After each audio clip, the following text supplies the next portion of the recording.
You gotta put your past behind you. Look, kid, bad things happen and you can't do anything about it, right? Wrong. When the world ¿Qué turns its procesos back on causan you, la you turn your acidificación back del on suelo?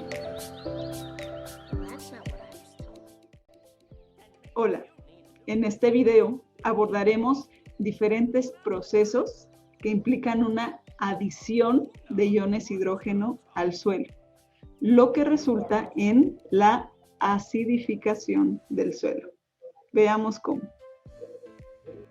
La acidez y la alcalinidad generalmente se cuantifican usando la escala de pH, que expresa la actividad o concentración de iones hidrógeno presentes en una solución. Por lo tanto, antes de comenzar nuestra discusión sobre la naturaleza química y las causas de la acidez en los suelos, será útil revisar los fundamentos del pH en este recuadro. Estúdialo para recordar los conceptos relacionados al pH. También será valioso desarrollar una idea del rango de valores de pH que se encuentran en los suelos y compararlos con los valores de pH de otras sustancias comunes. Estudia esta imagen que muestra algunos valores de pH para sustancias conocidas en la parte de arriba, en comparación con los términos utilizados para describir la acidez o la alcalinidad del suelo y los rangos de pH típicos para varios tipos de suelos en la parte de abajo. Para comprender la acidificación del suelo y su manejo, necesitamos saber de dónde provienen los iones hidrógeno, cómo ingresan al sistema del suelo y cómo se pueden perder. Comenzaremos describiendo una variedad de procesos que agregan iones hidrógeno al sistema del suelo y por lo tanto contribuyen a la acidificación. Aunque la mayoría de estos procesos productores de ácido ocurren de forma natural, las actividades humanas tienen un impacto importante en algunos de ellos. Fuentes de iones de hidrógeno, ácidos carbónicos y otros ácidos orgánicos. Quizás el contribuyente más ubicuo o general a la acidez del suelo es la formación de ácido carbónico y la posterior disociación de sus iones hidrógeno. Este ácido débil se forma cuando el gas de dióxido de carbono se disuelve en agua, a la izquierda de la reacción. La respiración de las raíces y la descomposición de la materia orgánica del suelo por parte de los microorganismos producen altos niveles de CO2 en el aire del suelo, empujando la siguiente reacción hacia la derecha. Debido a que el ácido carbónico es un ácido débil, es decir, tiene un pKa o constante de equilibrio para una reacción de difusión relativamente alto de 6.35, lo que significa que 6.35 es el pH óptimo para su disociación. En consecuencia, su contribución de iones hidrógeno es insignificante cuando el pH está muy por debajo de 5. Los microbios generan muchos otros ácidos orgánicos a medida que descomponen la materia orgánica del suelo. Algunos de estos son ácidos orgánicos de bajo peso molecular, como los ácidos cítrico o málico, que solo se disocian débilmente. Otros son ácidos más complejos y fuertes, como los grupos de ácido carboxílico y fenólico en el humus producido por la descomposición de la hojarasca. Se da una reacción generalizada que muestra un grupo carboxílico. El pKa de los grupos carboxílicos varía de 3 a 5, dependiendo de la naturaleza de las estructuras orgánicas asociadas, que son los grupos radicales.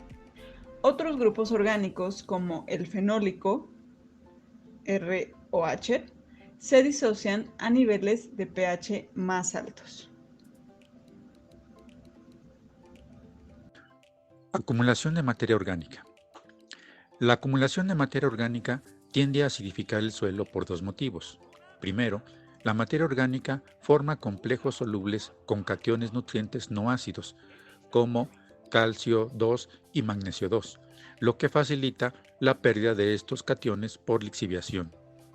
En segundo lugar, la materia orgánica es una fuente de iones hidrógeno, porque contiene numerosos grupos funcionales ácidos de los que estos iones pueden disociarse. Los diferentes grupos se disocian a diferentes niveles de pH. Si el pH aumenta, más grupos funcionales se disocian de iones hidrógeno, dejando un número creciente de sitios cargados negativamente en la molécula.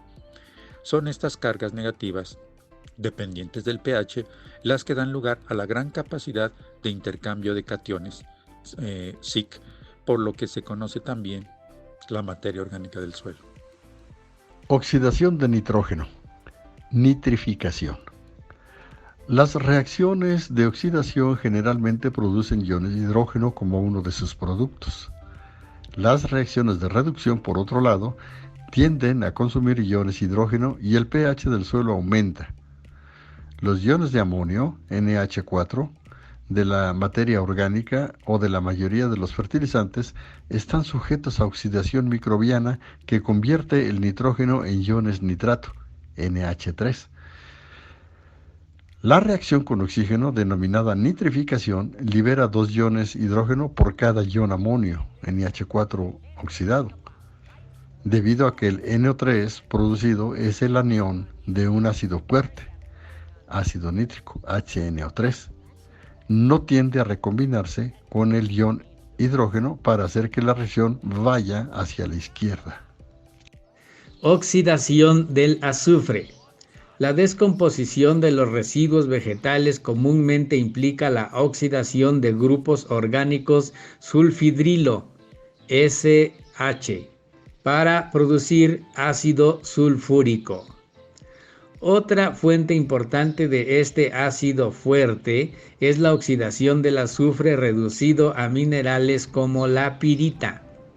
Esta y otras reacciones relacionadas son responsables de producir grandes cantidades de acidez en ciertos suelos en los que la reducción del azufre es abundante y los niveles de oxígeno aumentan por el drenaje o la excavación. Ácidos en precipitación. La lluvia, la nieve, la niebla y el polvo contienen una variedad de ácidos que aportan iones hidrógeno al suelo que recibe la precipitación. A medida que las gotas de lluvia caen a través del aire no contaminado, disuelven dióxido de carbono y forman suficiente ácido carbónico para reducir el pH del agua de 7, el pH del agua pura, a aproximadamente 5.6. Se forman cantidades variables de ácidos sulfúrico y nítrico en la precipitación a partir de ciertos gases de azufre y nitrógeno producidos por rayos, erupciones volcánicas, incendios forestales y la combustión de combustibles fósiles.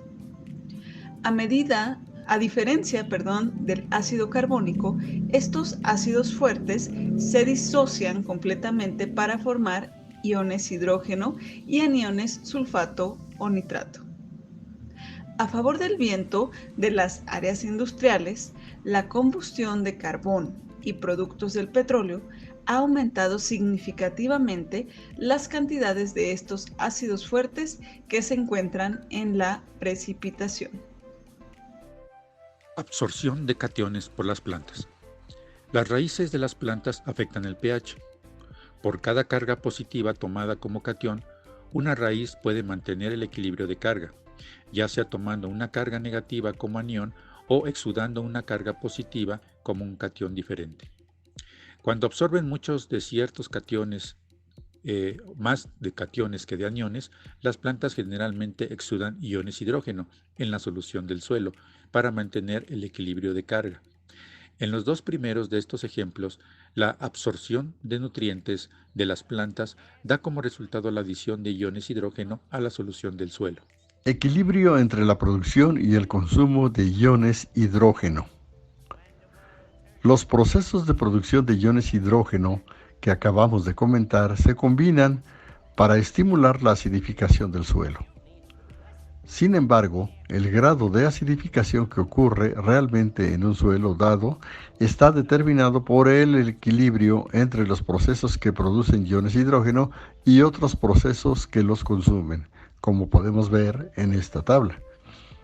Un ejemplo de este último es el caso en el que la absorción de un anión como el nitrato, NO3, excede la captación de iones de cationes asociados.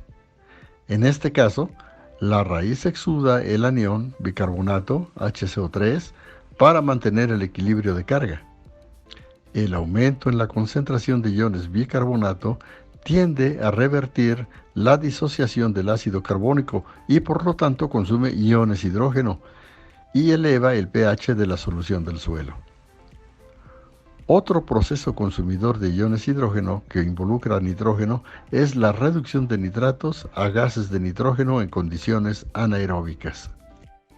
La meteorización de cationes no ácidos de minerales es un proceso lento pero muy importante que consume iones hidrógeno, que contrarresta la acidificación. Un ejemplo es la meteorización del calcio de un mineral de silicato. Algunos de los cationes no ácidos, calcio, magnesio, potasio y sodio, así liberados, se convierten en cationes intercambiables en los coloides del suelo. Los iones de hidrógeno que se agregan a la solución del suelo a partir de los ácidos de la lluvia y otras fuentes que acabamos de mencionar pueden reemplazar estos cationes en los sitios de intercambio catiónico del humus y de la arcilla. Los cationes no ácidos desplazados están sujetos a pérdida por lixiviación junto con los aniones de los ácidos añadidos. El suelo se vuelve lentamente más ácido y si la lixiviación de calcio, magnesio, potasio y sodio procede más rápido que la liberación de estos cationes de los minerales intemperizados, así, la formación de suelos ácidos se ve favorecida por las altas precipitaciones, los materiales parentales bajos en calcio, magnesio, potasio y sodio, y un alto grado de actividad biológica, favoreciendo la formación de ácido carbónico. La relación positiva entre la precipitación anual y la acidez del suelo está bien documentada y explica en gran medida la distribución global de suelos ácidos y alcalinos, como podemos observar en este mapa. A excepción de las regiones árticas congeladas, la distribución de los suelos ácidos son las áreas rojas en el mapa. Corresponde estrechamente a la distribución de la vegetación forestal. En resumen, hay diversos procesos que proporcionan iones hidrógeno al suelo. Están la disociación de ácidos en el suelo, la pérdida de cationes no ácidos por los complejos solubles que forman con la materia orgánica, la liberación de iones hidrógeno contenidos en la materia orgánica, la oxidación del oxígeno y el azufre, los ácidos disueltos en el agua que precipita y la absorción de cationes por las plantas que intercambian con iones hidrógeno. Todos estos procesos siguen un equilibrio con los procesos que consumen iones hidrógeno en el suelo. De forma general, en regiones húmedas, el suelo se acidifica por la lixiviación continua de cationes no ácidos y la mayor acumulación de cationes ácidos como aluminio e hidrógeno.